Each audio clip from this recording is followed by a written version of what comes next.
Hey everyone, Eggman here with special guest Yonas. How are you doing, Yonas? I'm doing great. It's a great day to be here. Yeah, for sure. We're in an undisclosed location, Arizona, with all these prize cards that we have just in our vicinity here. We got to be kind of careful with it. But what'd you do this weekend? I somehow went 21-2 in One Piece Nationals, and I was finally the first place national champion. You sure? We got the trophy to prove it as well in here.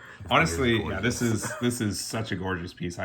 You walked in like, man, that is a great piece. And we also have so the Kaido as well, very good piece. And you wanted to open up one of these championship packs. Yeah, just this to is one show- of the top player packs. Yeah, so let's open that real quick and then we'll go over your deck. right. But I know you wanted to open it for Looking us. forward to it. I think the beige is the main hit from this. Yeah, that's what I've heard. So let's hope. All right, expertly opened. Ooh, Trafalgar Law. Yeah, 1-drop blocker. This guy So, is gorgeous. very, very good. Look at this. Yeah, the art's fantastic. All right, and hey, you got proof you're a top player. Not I that am a top anything else player on now. this table kind of shows that. Well, cool. Well, you played Enel, which is the leader I would play if I was playing in the event. I asked you, like, when you were in, like, top 4, like, oh, that means our lists are really similar. You're like, no, not a chance. So I'm excited to look at your list. I know a lot of you guys are as well. And so we're going to go over it and your choices and decisions. And let's just jump on into it. Okay, let's talk about one of my favorite cards in this deck, Shura. Yeah. A lot of players want to cut some of this card because they've had tragic experiences Guilty. playing Shura, Very put guilty. Yamato's on the bottom. So Yeah. I get it, but this card is necessary to one of your most explosive starts in the game, which I ended up having every single game against Jackson in the finals. Yeah, you sure did. And that was the combination of Ohm and Holly. These cards are absurd. On curve, when you're going second, it's really difficult for an Sakazuki to kill both of these. The only main way to deal with it is if they played a Tashigi the turn before, Yeah. or if they go Ice Age plus Lucci, which Yeah. is pretty extensive for them. These guys are just beaters. It makes a lot of your matchups really tempo-oriented rather than making them more control-y, and I would never cut any of these cards for that exact reason. Yeah, and I think that's really fair for Sakazuki, which was the most represented deck, obviously. But being able to have that start, and since it's a 3 and 4, like you said, the removal is very tough for them. The next card that I love getting off of Shura that makes a lot of matchups really good is Gadatsu. This card was clutch in my top 4 match against Zoro. Killing Monkey D. Luffy's or killing sure. Zoros or 3-drop Zoros on curve could buy you so much time, and then your Yamatos can just be a nail in the coffin in the late game. This card is a card I'd never cut, even though some people that love to play this deck a little bit more aggressively, they can't afford to leave your opponent at 4 life the entire time, which might be a curse. Yeah. I'm at 3 in my comp. I want a 4th copy, and I with that 4, I feel like I'm running 0. Or 3, I'm running 0 at times. So I think 4 is the right number. That makes sense. Now let's talk a little bit about how I did so well, and Okay. that's the lucky cards in the deck. Yep. So let's start with 3 Brûlé and 3 Sanji, alongside 4 Beige. These are the 10 cards that say if your opponent tries to go for game, you're going to be winning them 90% of the time. Yeah. Some Purple Luffy plays Sheep's Horn sometimes. Sakazuki can play like Hound Blaze on a Sanji or a Brûlé in conjunction with a Great Eruption. But for the most part, these just say, oh, I win the game. Yeah. A lot of players are playing a lot less triggers like this. I know some people like Sanji's more if they're playing more aggressive. Some people like Brûlé's more if they're playing more defensively. I just want to mix because I like playing this deck very dynamically. Yeah. So depends on what I'm doing. If I get lucky and hit a Sanji when I need to be aggro, everything's perfectly swell. And beige was super gross in a lot of my games. I hit only 1 beige against Jackson in game 2. Ended up not mattering, but it was still. It's still enough though, right? Just for the mind to be like, I got unlucky. In addition to other triggers, I guess not triggers, but in terms of 2Ks, aside from just the 4 beiges, we are playing 6 other ones, 2 Canis and 4 Satori. Satori is one of the most powerful cards in this deck. It gives you a lot of flexibility in terms of just having an extra 2K in your deck that's also searchable off of Shura. Yeah. While also just being an excellent body to attack with Sakazuki, because a 5 cost is also pretty obnoxious for them to kill. Yes. I used to be like, oh man, I have to lose a 2K and a card to hand to play it, but then I started just doing it and trying it out, and man, it's pretty nasty in a lot of times at the right very time. obnoxious. Speaking of obnoxious triggers, let's talk about our girl Shirahoshi. This card can make or break your hand.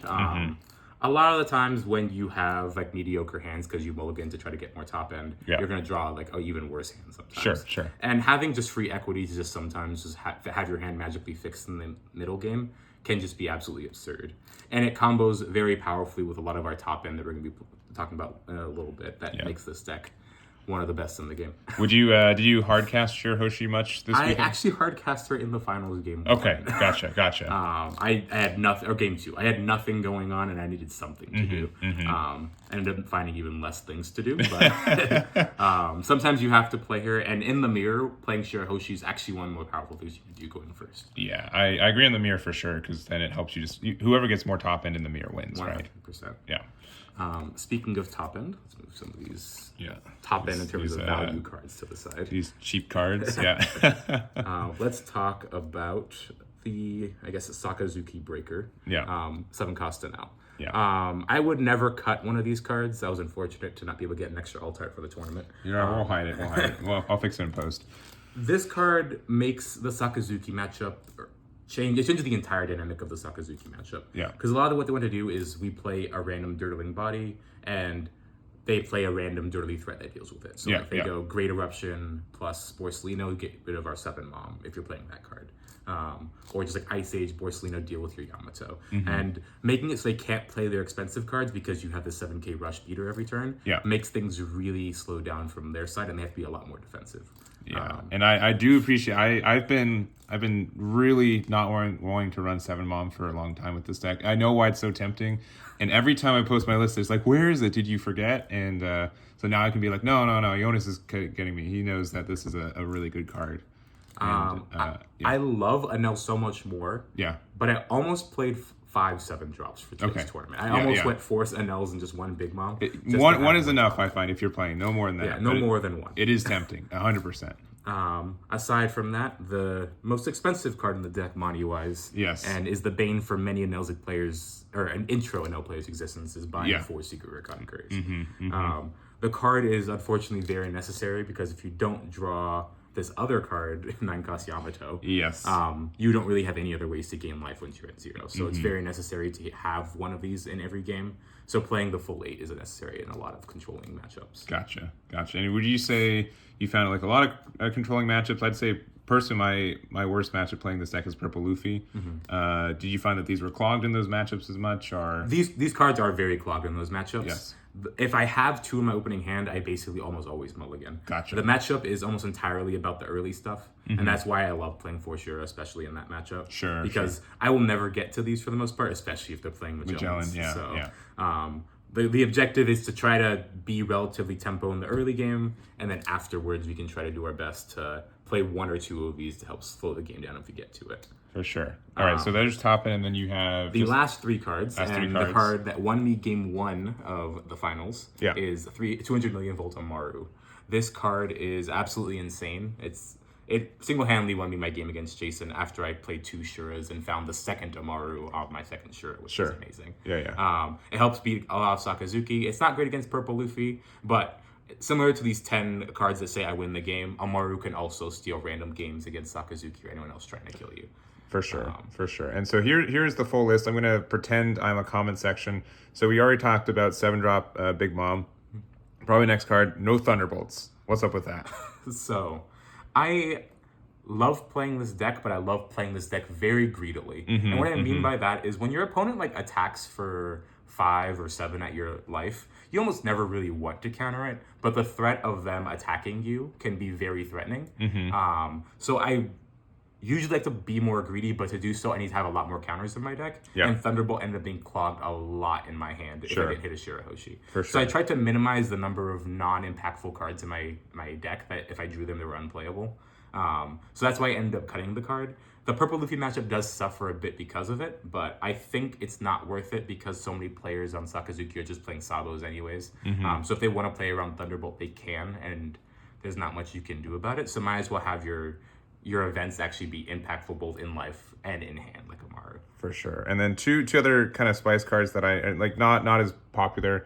There's the 4/6 Rush Katakuri that I know a lot of people playing, and El Thor. Any thoughts on those cards? So I was also tempted to play one of those copies as well. There was not any deck list submissions for Top Cut. public deck deck list, list sure. for Top Cut. Yeah. So I didn't like get any benefit from playing a bunch of random one-ofs. But I do think there is some merit for the Elf Thor, specifically in the mirror, because a radical beam effectively can be really nice in those games. Yeah, they spend 4 or 5 Dawn to try to get rid of your own Yamato. One card, it feels so it good. very feels good, yeah. But ultimately, there's so many 6k blockers in this game, and so many of my late game turns ended up being attacks with my leader for 6 plus play a Yamato that I did not feel like I had enough availability of Dawn to leave up 1 Dawn in a lot of games. Yeah. So that was the main reason why I just chose not to play any. Aside from Rush category, I think that card's also very powerful, but also very niche.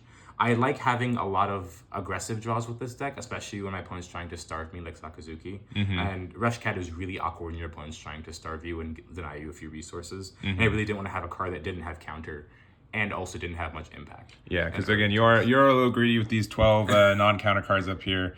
And you've 2 million volts doesn't have counter. You took out the Thunderbolt to try and ease it out as well, so that makes perfect sense. Cool. And so you went, and I forgive you, 21 and 2 if you 21 and 2, yes. I lost round 9 to a Sakazuki player who played quite well. And I lost set game 2 against Jackson in the finals. Yeah, so only lost is Sakazuki, which is, some people can't avoid it, so pretty easy there. And so what was any other, I guess, memorable matchups that you had with this deck? Anything super close? I was super lucky, and I was able to only play 1 purple Luffy in the Swiss. That's very lucky. It was extremely lucky. Yeah. And the game boiled down to I had enough counter if I hit any trigger out of life, and I hit a Sanji on a critical turn. Oh, okay, cool. So, yeah. Easy. It was just perfect, obviously. So hitting Sanji was one of the best ways, and I knew I was gonna have a lucky tournament then. So, aside from that, when I won my 8th round, when I was 8-1, I was just super ecstatic because I knew I was locked for Top Cut. Yeah. And that was one of the most relieving moments of the entire Sure, yeah. It was a long day already, so just being able to be like, all right, just one more game, get out of here, totally get it. So, well, I hope you've probably been shown this time and time again in the last 24 hours. We got a really good scene in Arizona. Everyone's super happy for you. It's not just a win for you, it's a win for the state, which is really cool. And any shout outs or anything before we kind of close this one out? Shout out to a lot of players that I tested with in Arizona, including Clayton Hill, who made top 32, barely missed that sheet. Yeah. Obviously, Cross AI was doing absurdly well until a couple later rounds, which was unfortunate. Yeah. And another Arizonan, Mark Martinez, who lost in top 64. Yeah. Aside from that, Jim Dudek, there's a bunch of other people I can list here. The community's so massive, we had an uproar during the finals. Yeah, I'll see if I can get that. We took a good picture too. Maybe I'll put that into this too. But we have just a lot of good people out here, and I'm super fortunate that you're in part of my scene too. And you really helped me see how this game works and just everything else is really good. Your content creation's been a huge boon for me. When I started playing in OPO2, I needed something. And yes. you were my saving grace. I'm happy to be that for you too. So I think that's it. Again, here's one more look at the list. Here's one more look at the trophy and the cards here. Looking very nice. Oh, this Kaido's gorgeous. It is a gorgeous card. That is very, very pretty. So, well, cool. That's going to be it for us. Thank you guys very much. I should have the rest of the top 64 deck list on my site in the next little bit, so be on the lookout for that. Thanks again to Yonas for everything, and we'll catch you all next time. Thank you. Damn it.